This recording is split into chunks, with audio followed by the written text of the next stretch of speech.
నంద్యాల జిల్లా బండ్యాత్మకురం మండలం నూతన తహసీల్దార్గా డి అల్ఫ్రెడ్ శుక్రవారం బాధ్యతలు చేపట్టారు. ముందుగా ఆయనకు డిప్యూటీ తహసీల్దార్ హరిత, కార్యాలయ సిబ్బంది, వీఆర్ఓలు స్వాగతం పలికారు.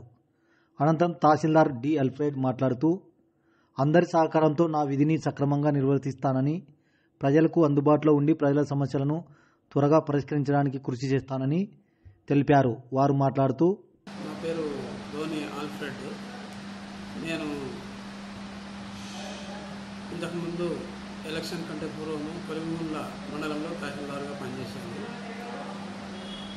ఎలక్షన్లో భాగంగా చిత్తూరు జిల్లా ఎస్ఆర్పురంలో తహసీల్దార్గా పనిచేసి మరి నంద్యాల జిల్లాకు వచ్చిన తర్వాత మన గౌరవ ఎమ్మెల్యే గారు, జిల్లా కలెక్టర్ గారి ఉత్తర్వుల మేరకు బండ్యాత్మకూరు తహసీల్దార్గా ఈరోజు జాయిన్ అయ్యాను.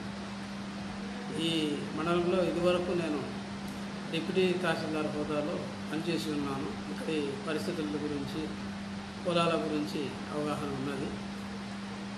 అందరి సహకారంతో ఇక్కడ నా విధిని సక్రమంగా నిర్వహిస్తానని, ప్రజల సమస్యలు వీలైనంత వరకు త్వరలో పరిష్కారం చేసేదానికి మన ఎమ్మెల్యే గారికి, జిల్లా యంత్రాంగానికి, ఇక్కడున్న రైతులకు సహకరిస్తానని తెలియజేస్తున్నాను.